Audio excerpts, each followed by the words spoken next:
People who don't need wheelchairs take being able to leave the house, go to work and socialise with friends for granted, but wheelchair users can't do these things if they don't have the right equipment.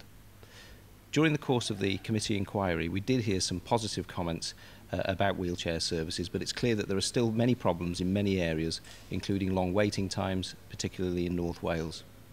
We also heard that users with complex needs, including children, can suffer the longest waits.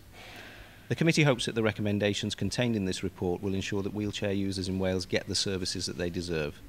It's clear that wheelchair users should be able to access a high quality and timely service regardless of age and no matter where they live in Wales.